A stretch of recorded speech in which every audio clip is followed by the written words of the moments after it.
নাজিম হিকমতের কবিতা জেলখানার চিঠি, বাংলা সুভাষ মুখোপাধ্যায়।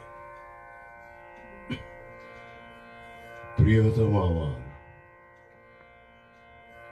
তোমার শেষ চিঠিতে তুমি লিখেছ, মাথা আমার ব্যথায় টন টন করছে, দিশেহারা আমার হৃদয়।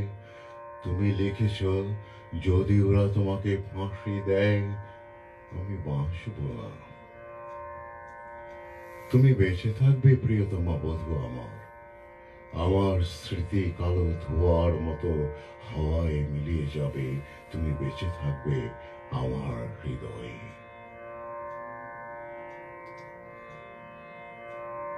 একবিংশ শতাব্দীতে মানুষের শোকের আয়ু বড় জোর 1 বছর।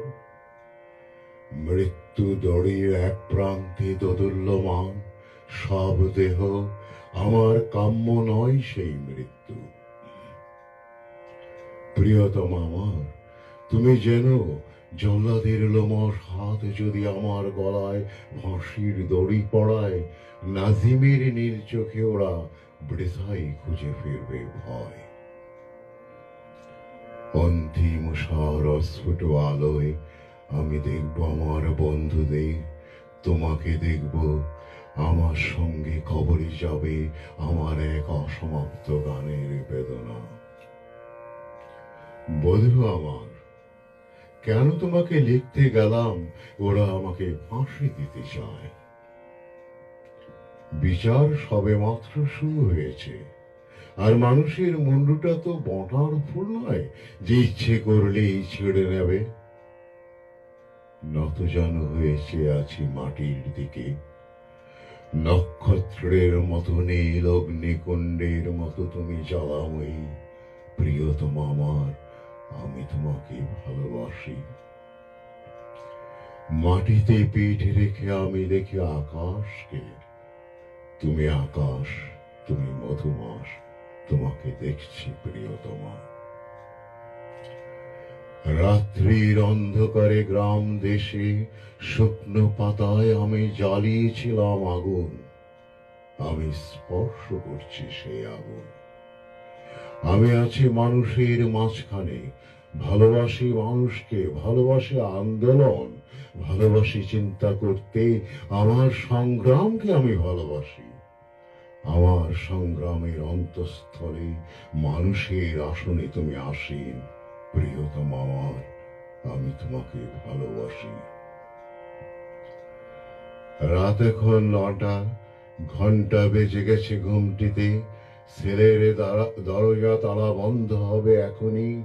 বেঁচে থাকার অনেক আশা প্রিয়তমা, তোমাকে ভালোবাসার মতোই একাগ্র বেঁচে থাকা। কি আশায়, কি রঙিন তোমার স্মৃতি। আর আমি আশায় তুষ্ট নই, আমি আর শুনতে চাই না গান। এবার আমি নিজের গান গাইব। আমাদের ছেলেটা বিছানায় শয্যাগত, বাপ তার জেলখানায়। তোমার ভারাক্রান্ত মাথাটা হাতের উপর এলানো। দুঃসময় থেকে সুসময়ে মানুষ পৌঁছে দেবে মানুষকে। আমাদের ছেলেটা নিরাময় হয়ে উঠবে, তার বাপ খালাস পাবে জেল থেকে। তোমার সোনালী চোখে উপচে পড়বে হাসি। যে সমুদ্র সব থেকে সুন্দর তা আজও আমরা দেখিনি, সব থেকে সুন্দর শিশু আজও বেড়ে ওঠেনি, সব থেকে সুন্দর দিন আজও আমরা পাইনি। মধুরতম যে কথা আমি বলতে চাই আজও বলিনি। কাল রাত্রে তোমাকে আমি স্বপ্ন দেখলাম, মাথা উঁচু করে ধূসর চোখ তুলে তুমি আছো আমার দিকে তাকিয়ে। তোমার আর্দ্র ওষ্ঠাধর কম্পমান, কিন্তু তোমার কণ্ঠস্বর আমি শুনতে পেলাম না। কৃষ্ণপক্ষ রাত্রি, কোথাও ঘড়ির টিকটিক আওয়াজ আমারই কেনারি লাল খাতায় একটি গানের কলি। লাঙল চষা ভুইতে বুক ভরে উদ্গতন করে দুরন্ত কলরব। আর এক মহিমান্বিত জনতার বজ্র কণ্ঠে উচ্চারিত ন্যায্য অধিকার। তোমার আর্দ্র ওষ্ঠাধর কম্পমান, কিন্তু তোমার কণ্ঠস্বর আমি শুনতে পেলাম না।